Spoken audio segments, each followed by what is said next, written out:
శతమానం భవతి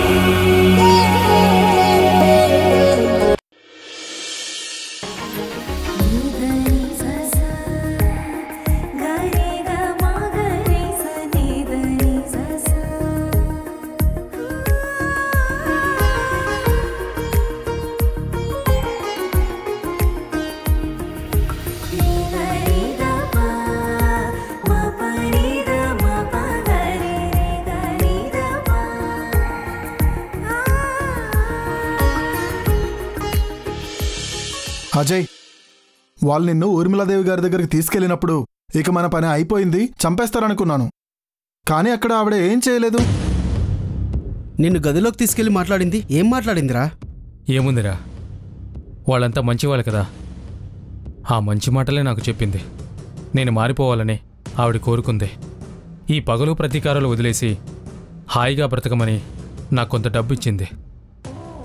రేయ్, ఈసారి ఆవిడ పాజిటివ్గా ఆలోచించింది కాబట్టి మనకేం కాలేదురా. డబ్బు తీసుకున్నావు అంటే నువ్వు కూడా మారిపోయినట్టే కదా. మారిపోయానురా. ఒకప్పటి అజయ్నైతే ఈ పాటికి నా లెక్క వేరేగుండేది. కానీ మారిన అజయ్ని కాబట్టి కుటుంబం గురించి మాత్రం ఆలోచిస్తున్నాను. కానీ నీలిమని మాత్రం వదిలిపెట్టే ప్రసక్తే లేదు. మరి డబ్బు తీసుకున్నావు? నేను డబ్బు తీసుకోకపోతే ఊర్మిళాదేవి గారికి అనుమానం వస్తుంది. ఆవిడ్ని నమ్మించడానికి మాత్రమే తీసుకున్నాను. అందులో ఒక్క రూపాయి కూడా నేను ముట్టుకోను. నేను నీలిమ జోలికి వెళ్ళను అని వాళ్ళు ప్రశాంతంగా ఉంటారు. కానీ ఆ నీలిమని మాత్రం నేను వదలను. మారిపోయిందని చెప్తున్నారు కదరా, మరి ఆ మనిషి మీద నీకెందుకంత పగ? నేను జైల్లో ఉన్నప్పుడు నన్ను విడిపిస్తానని నాటకమాడి మా అమ్మతోనే మర్డర్ చేయించారా. ఆ హత్య కేసులో ఇప్పటికీ మా అమ్మ శిక్ష అనుభవిస్తూనే ఉంది. మేం లోపలున్నాం కదా అని వాళ్ళు బయట ధైర్యంగా బతికారు. కానీ బాణమ్మ వాసుదేవరావు గారు మా గురించి ఆలోచించారు. వాళ్ళు మంచి మనుషులరా. ఆ నీలిమే రాక్షసి. వాళ్ళ మామయ్య చచ్చి బ్రతికిపోయాడు. అది మారిపోయినట్టు నాటకమాడుతూ వాళ్ళందరినీ నమ్మిస్తోంది. ఒక దేవత లాంటి మనిషి చనిపోయింది. దానికి కారణం ఖచ్చితంగా నీలిమేనే నాకు తెలుసు. అది నేను తట్టుకోలేకపోతున్నానురా. ఆ నీలిమ ఎలాంటి మనిషో నేను ఎంత చెప్తున్నా వాళ్ళు నమ్మడం లేదు. అందుకే నేను మారినట్టు నాటకమాడుతూ ఆ నీలిమ అంతు చూడబోతున్నాను. ఏంట్రా నీ మొండితనం? ఎన్ని ప్రయత్నాలు చేశావు? ఏదైనా ఫలించిందా? చివరికి ఆ ఊరు వెళ్ళి మనం అంత చేశాం, కానీ ఏం జరిగింది? కార్తీక్ ప్రాణాల మీదకి రావాల్సింది త్రుటిలో తప్పింది. అప్పుడు కూడా నీలిమనే కాపాడింది. అలానే వదిలేయమంటావా? మా అమ్మ కన్నిటికీ సమాధానం చెప్పాలి. దానికి కన్నీళ్లు మిగిల్చాలి. ఇందులో మార్పే లేదు. ఏం చేస్తావురా? మనం ఏం చేయగలం? దానికి నేను ఒక ప్లాన్ వేశాను. వాళ్ళకి సాక్ష్యమేగా కావాలి. ఖచ్చితంగా సాక్ష్యం బయటకు వస్తుంది. అది నీలిమనే తీసుకొస్తుంది.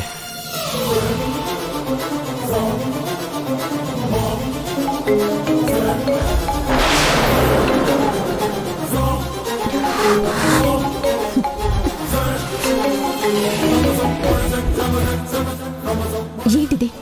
మళ్ళీ నాకెందుకు ఫోన్ చేసావు? ఏంటి నీలిమా, అంతా అయిపోయింది వదిలేశానని నువ్వు చాలా హ్యాపీగా ఉన్నావు కదా. చెప్పాను కదా, నువ్వేంటో బయట పెట్టే వరకు నేను వదలను అని. సాక్ష్యాధారాలు ఉంటే చూపించమని పార్థు అడిగాడు కదా. నాకు అన్ని సాక్ష్యాలు దొరికాయి. వాటికి సంబంధించి అన్ని ఏర్పాట్లు చేశాను. నా మనుషులను అన్ని వైపులా పంపించి నీ నిజ స్వరూపం మొత్తం బయట పెట్టే సాక్ష్యాధారాలన్నీ సేకరించాను. వాటన్నిటితో తొందరలోనే ఆ ఇంటికొస్తాను. వాళ్ల ముందు నేను అన్ని వివరాలు చూపిస్తాను. అప్పుడు ఆ ఇంట్లో నీ స్థానమేంటో నేను డిసైడ్ చేస్తాను.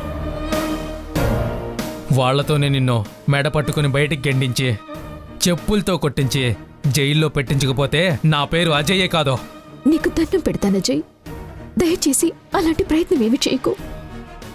చెప్పాను కదా నేనిప్పుడు మారిపోయానని. నన్ను నమ్మజయ్. నిన్ను నమ్మడం అంటే దెయ్యాన్ని నమ్మడమే.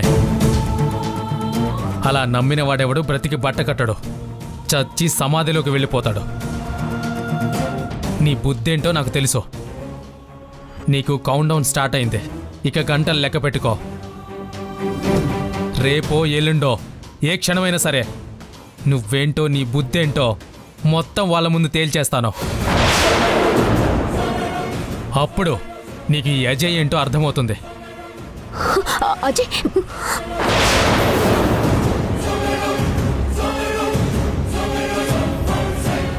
అదేంట్రా, ఏ సాక్ష్యాలు లేవు కదా, సాక్ష్యాధారాలు ఉన్నాయంటున్నావు? చెప్పాను కదరా, సాక్ష్యాధారాలున్నాయంటే ఆ నీలిమలో టెన్షన్ పెరుగుతుంది. తను నా దగ్గరికి మాట్లాడడానికి వస్తుంది. అప్పుడు సాక్ష్యాలు వాటంతట అవే వస్తాయి. నేను ఒక ప్లాన్తో నీలిమకి ఫోన్ చేశాను. మీరేం టెన్షన్ పడకండి. ఇప్పుడు టెన్షన్ పడవలసింది ఆ నీలిమ.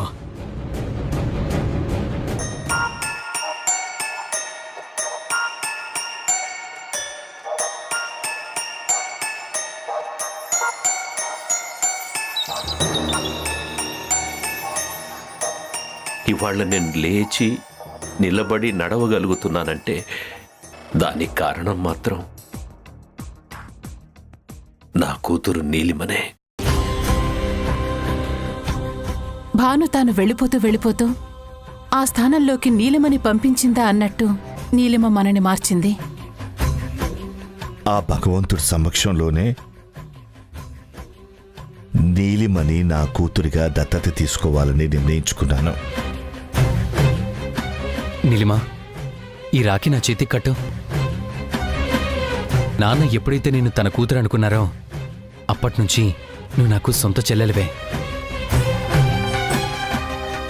ఈ దుర్మార్గురాలని మీరు కూతురు అనుకుంటున్నారు, కానీ తన నిజ స్వరూపం ఏంటో తెలుసుకోండి. నాకు అన్ని సాక్ష్యాలు దొరికాయి. వాటికి సంబంధించి అన్ని ఏర్పాట్లు చేశాను.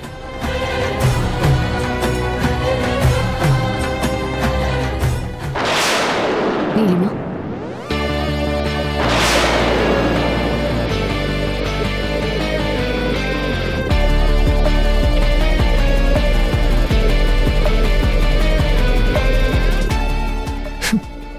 తప్పు చేసినంతకాలం ఆనందంగానే ఉన్నావు. అందర్నీ ఏడిపిస్తూ నువ్వు నవ్వుకున్నావు. ఇప్పుడు ఆ గతమే నిన్ను శాపంగా వెంటాడుతోంది. నీ భవిష్యత్తుని ప్రశ్నార్థకంగా మారుస్తోంది. నువ్వు మారావు అన్నా అజయ్ నమ్మటం లేదు. ఇప్పుడు నువ్వు చేయవలసింది ఒక్కటే, అజయ్ నమ్మేలా నువ్వు మాట్లాడాలి. అజయ్కి నువ్వే చెప్పాలి. రేపే వెళ్ళి అజయ్తో మాట్లాడతాను.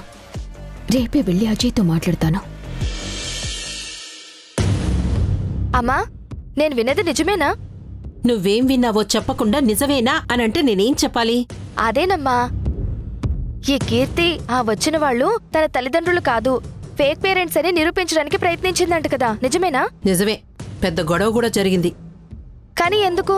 ఏముంది, ఈ ఇంటి నుంచి వెళ్లబుద్ధి కావడం లేదేమో. అందుకే వచ్చిన వాళ్ళని తరిమేస్తే తను ఆనందంగా ఉండొచ్చు అని ప్లాన్ చేసింది.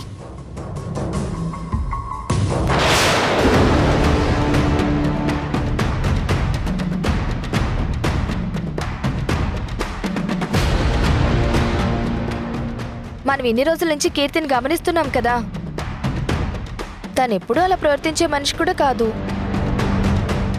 పోనీ వీళ్ళేమన్నా తప్పుగా ప్రవర్తించారేమో, అందుకే తను అలా చేసిందేమో. నువ్వు నోరు ముయ్యవే. అందరూ కీర్తిని పొగిడేసరికి నువ్వు కూడా దాని భజన బృందంలో చేరిపోయావా? నీ బుద్ధి ఏమైంది? తనని పంపించాలని నేనే ప్లాన్ వేశాను. ఇప్పుడు కాదంటే నేనెందుకు వదిలేస్తాను? అందుకే అది ఎన్ని నాటకాలాడినా కాదు, కూడదు, కుదరదు అని దాని బాధని తిప్పికొట్టి వాళ్లే తన వాళ్ళని నమ్మించాను. నువ్వింకెక్కడా ఇలాంటి మాటలు వాగకు.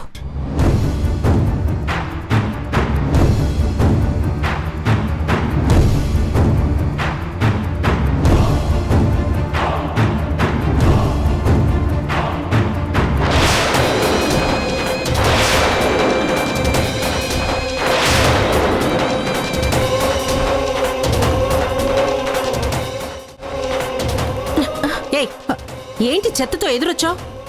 నేను ఎదురు రాలేదమ్మా, బయట పారేయడానికి వెళ్తుంటే మీరే నాకు ఎదురొచ్చారు. నిజమేనమ్మా, జ్యోతి కరెక్టే చెప్పింది. నువ్వే ఎదురయ్యి జ్యోతిని అంటావేంటి? నువ్వు నోరు మూస్తావా? ఇంట్లో ప్రతి వాళ్ళు మాట్లాడేవాళ్ళైపోయారు. నువ్వు పని మనిషివి, నేనెదురొచ్చాను అనకూడదు. అమ్మగారు కొంచెం తప్పుకోండి, ఈ చెత్త పారేస్తాను అని చెప్పాలి. సరేనమ్మగారు. ముందు ఎలా ఉండాలో తెలుసుకో.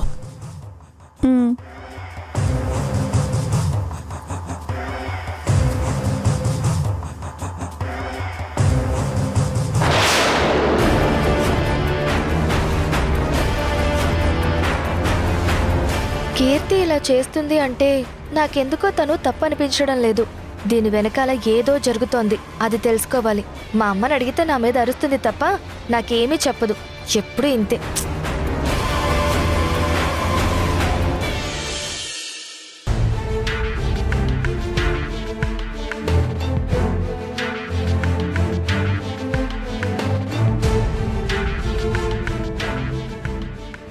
ఏంట్రా కెమెరా ఎందుకు ఫిక్స్ చేస్తున్నావు? ఇప్పుడు నాతో మాట్లాడడానికి నీలిమ వస్తుంది కదా, తన కోసమే ఈ ఏర్పాట్లు. ఏంట్రా అసలు నువ్వేం చేస్తున్నావో నీకు అర్థమవుతుందా? మొన్న దోసపాటులో ప్రయోగం చేసి ప్రాణాలు కాపాడుకొని బయటికి వచ్చాం. మళ్ళీ ఇప్పుడు ఇలాంటి పనులు చేస్తున్నావు? పెద్దవాళ్ళతో గొడవలు వద్దురా, దయచేసి అర్థం చేసుకోరా. నేను పెద్దవాళ్ళతో గొడవలు పెట్టుకోవడం లేదురా. పెద్ద మనసున్న వాళ్ళ ఇంట్లో అలాంటి రాక్షసి ఉండకూడదని ఈ ఏర్పాట్లు చేస్తున్నాను. ఏంటి అజయ్ నీ పిచ్చి? వాళ్ళంతా తనని నమ్ముతున్నారు. అలాంటి నీలిమ గురించి నువ్వేం చెప్పినా వాళ్ళు వినే పరిస్థితుల్లో లేరు. ఇప్పుడు నీలిమ నీతో మాట్లాడిందన్న విషయం కెమెరాలో రికార్డ్ అయితే మాత్రం వాళ్ళు ఏమంటారో తెలుసా? నువ్వే కావాలని నీలిమని బెదిరిస్తున్నావని మళ్ళీ నీ మీద పోలీస్ కేసు పెట్టి జైల్లో పెట్టిస్తారు. నా మాట వినరా, ఇప్పుడే బయటకు వచ్చావు, కాస్త ప్రశాంతంగా బతుకు. లేదురా, నేను మళ్ళీ జైలుకెళ్ళి చెప్పుకోడు తినడానికని సిద్ధమే, కానీ ఆ నీలిమని మాత్రం వదలను. ఇప్పుడు నీలిమ వచ్చాక నా మాటలతో నేను తనని రెచ్చగొడతాను. ఖచ్చితంగా నీలిమకు కోపం వస్తుంది. ఆ కోపంలో తను చేసిన ప్రతిదీ నాతో చెప్తుంది. తను నాకు చెప్తున్నాను అనుకుంటుంది, కానీ అది మొత్తం కెమెరాలో రికార్డ్ అవుతుంది. ఆ వీడియోని తీసుకెళ్ళి ఆ ఇంట్లో వాళ్ళకి చూపించి, ఇదిగో ఈ నీలిమ అసలు స్వరూపం ఇది అని అందరి ముందు పెడతాను. అప్పుడు వాళ్ళు నమ్ముతారు కదా, ఆ నీలిమ అంతేంటో వాళ్లే చూస్తారు. దీనికోసం నేను ఎంతవరకైనా వెళ్తాను. మీరు మాత్రం బయటికి వెళ్ళండి, కాసేపట్లో నీలిమ వస్తుంది.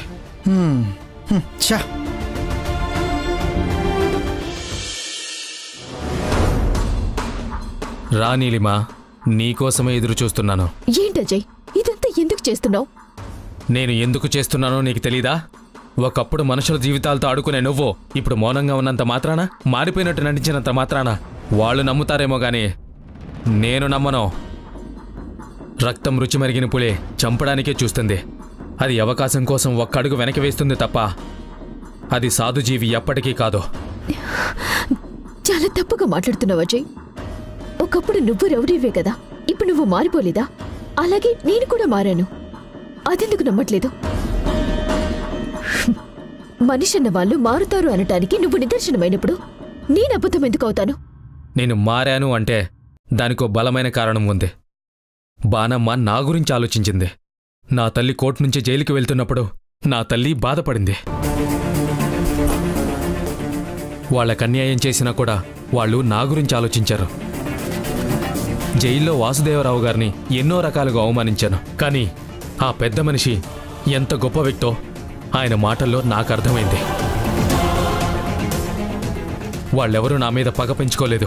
మేము మారాలి, మంచిగా ఉండాలి అని కోరుకున్నారు. ఆ మంచితనమే మమ్మల్ని మార్చింది. కానీ నా విషయంలో వాళ్ళెప్పుడూ తప్పుగా ప్రవర్తించలేదు. కానీ నువ్వేం చేసావు నీలిమా? నీకెలా చెప్తే అర్థమవుతుంది? నీలాంటి వాడు మారటంలో భాను గొప్పతనం ఉంది, మా నాన్న గొప్పతనం ఉంది. నేను కాదనను. వాళ్ళంతా దేవుళ్ళు కాబట్టే కదా నేను కూడా ఈరోజు వాళ్ళ గురించి ఇంతలా ఆలోచిస్తున్నాను, వాళ్ళ గురించి ఇంతలా తప్పున పడుతున్నాను. ఆ కుటుంబం బావుండాలని కోరుకుంటున్నాను. అది నీకెందుకు అర్థం కావడం లేదు? నువ్వు చేసే ప్రతి పని వెనకాల ఒక స్వార్థమే ఉంటుంది. ఆ స్వార్థం కోసమే నువ్వు ఏ పనైనా చేస్తావు, కానీ అది అందరికీ ముందుగా మంచిగా కనిపిస్తుంది. వాళ్ళు పూర్తిగా దెబ్బతినే వరకు, ప్రాణాల మీదకు తెచ్చుకునేంత వరకు నీ నిజ స్వరూపం ఏంటో బయటికి రాదు. అది బయట పెట్టడానికే నేను ఈ ప్రయత్నం చేస్తున్నాను. నీకు దండం పెడతానజయ్. నువ్వు అనుకున్నట్టు అక్కడ ఏం జరగడం లేదు. భాను వాళ్ళ నాన్నగారిని నేను కూడా నాన్న అని పిలుస్తున్నాను. ఆయనకి ఎంత గౌరవం ఇస్తున్నానో, ఎంత ప్రాణంగా చూసుకుంటున్నాను నువ్వే ఆలోచించు. నాన్నంటే నాకు పంచ ప్రాణాలు. తన కూతురు లేదు అన్న బాధ కూడా నా తండ్రికి రాకూడదని కంటికి రెప్పలా చూసుకోవాలనుకుంటున్నాను. భాను కోసం ఇంట్లో అందరూ ఆలోచిస్తున్నారు. వాళ్ళ నా బాధ నుంచి బయటికి తీసుకురావటానికి, మళ్ళీ ఆ ఇంట్లో వాళ్ళని సంతోషంగా ఉంచటానికి నేను ఈ ప్రయత్నం చేస్తున్నా. అక్కడేం నా స్వార్థం లేదు. వాళ్ళందరూ ఎప్పుడూ ఆనందంగా ఉండాలని భాను కోరుకుంది. అందుకే నేను ఆ ప్రయత్నం చేస్తున్నాను. దయచేసి నన్ను అర్థం చేసుకో అజయ్. ఒక్క ఆడపిల్లని ఇంటికొచ్చి ఇంతలా వేడుకుంటున్నా కూడా నీ మనసు కరగట్లేదా? మారాను అని నువ్వు చెప్పుకుంటున్నావు కదా, అదే నిజమైతే నా ఆవేదన కన్నీళ్లు నీకు అర్థం అవ్వాలి కదా. షబాష్, గొప్పగా నటిస్తున్నావు. నిజంగా ఈ కన్నీళ్లు చూసే కదా వాళ్ళందరూ మోసపోయారు. నీలో అమాయకత్వం ఉందేమో అని నిన్ను నమ్ముతున్నారు. నువ్వు సాధు జంతువు అని అనుకుంటున్నారు, కానీ మేకవన్న పులి అని, నీలో ఒక రాక్షస మృగం దాగుందని వాళ్ళు తెలుసుకోలేకపోతున్నారు. ఆ నిజస్వరూపం తప్పకుండా బయటికి తీసుకొచ్చి తీరుతాను. నీ నటన ఇంకా కట్టిపెట్టో. నువ్వు గతంలో చేసింది నాకు ప్రతీదీ తెలుసు. అది మర్యాదగా ఒప్పుకుంటే నీకే మంచిదే. చూడజయ్, నేను ఎంత చెప్తున్నా నీకు అర్థం కావడం లేదు. ఇప్పుడు చెప్తున్నాను విను. అసలు నేను హలో కార్తీక్, ఎక్కడున్నావు నీలిమా? చిన్న పనుండి బయటకు వచ్చాను, ఇప్పుడే వచ్చేస్తాను. సరే, నువ్వు అర్జెంటుగా రా, మనం దగ్గరికి వెళ్ళాలి. లేదంటే నువ్వెక్కడున్నావు చెప్పు, నేనే అక్కడికి వస్తాను. వద్దు కార్తీక్, నువ్వు రానవసరం లేదు, నేనే వస్తాను. 10 నిమిషాల్లో ఇంట్లో ఉంటాను. సరే, నేను నీతో మళ్ళీ మాట్లాడతాను అజయ్. తప్పకుండా అన్ని విషయాలు మాట్లాడుకుందాం. అప్పుడేంటన్నది అప్పుడే తెలుసుకుందాం.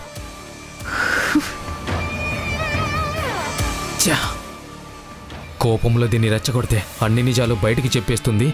ఆ వీడియో రికార్డ్ చేసి వాళ్ళకు చూపిద్దామనుకున్నాను, కానీ సమయానికి కార్తీక్ బాబు ఫోన్ చేసి నా ప్లాన్ మొత్తం చెడగొట్టాడు.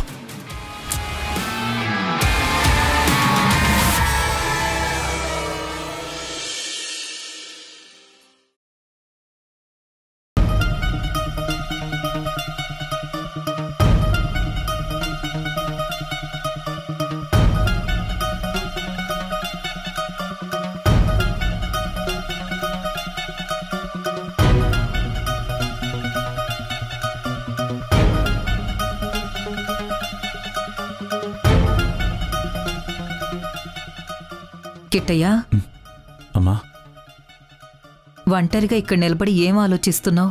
ఆలోచించడానికి ఏముంటుందమ్మా, సీమంతమైతే కీర్తి వెళ్ళిపోతుంది కదా. కిట్టయ్యా, మన మనిషి అయితే ఇక్కడే ఉంటుంది, కాని తను పరాయి మనిషి.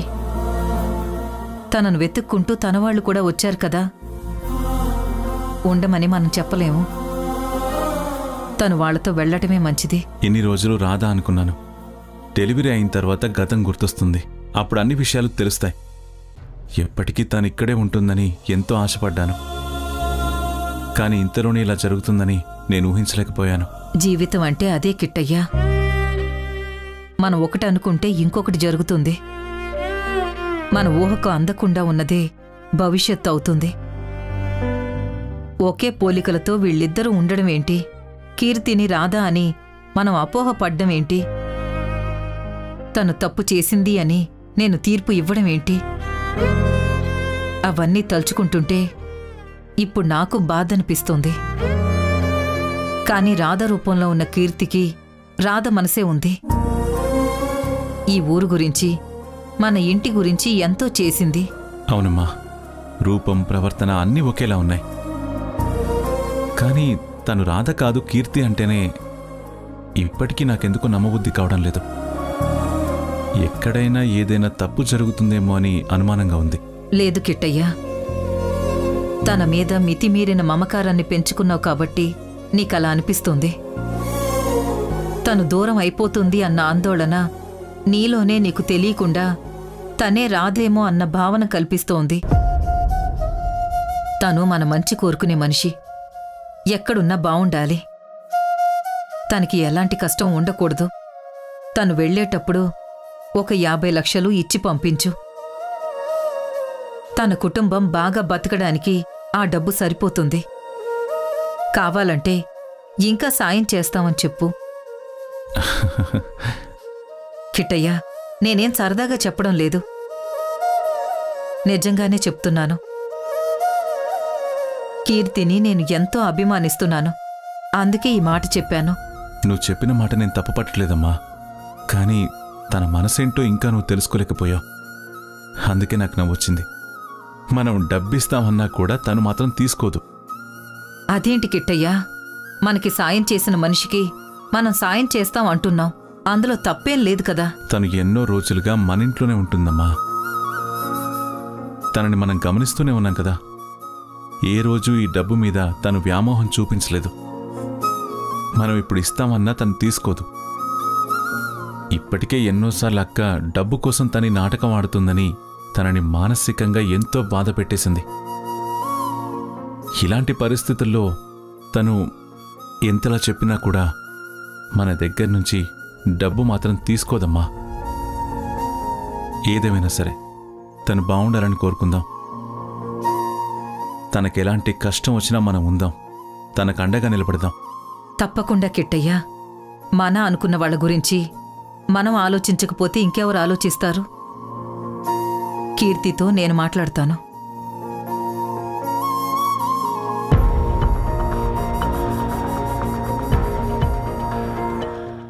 ఏంటి కార్తీక్, నన్నెందుకు అర్జెంటుగా రమ్మన్నావు? చెప్తాను, రా ముందు. ఏంటి కార్తీక్ అలా మాట్లాడుతున్నావు?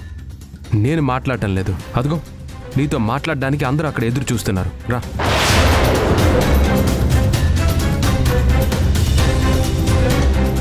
ఏంటండి, ఏమైంది? చేసిందంతా చేసి మళ్ళీ ఏమైందని మమ్మల్ని అడుగుతావేంటే? ఇప్పుడు నేనేం చేశాను బామ్మ? మాకంతా తెలుసు. నీలిమ, ముందా ల్యాప్టాప్ ఓపెన్ చేయి. ఏంటంటే అసలేం జరిగింది? చెప్తాను కదా, ముందా ల్యాప్టాప్ ఓపెన్ చేసి అందులో ఏముందో చూడు.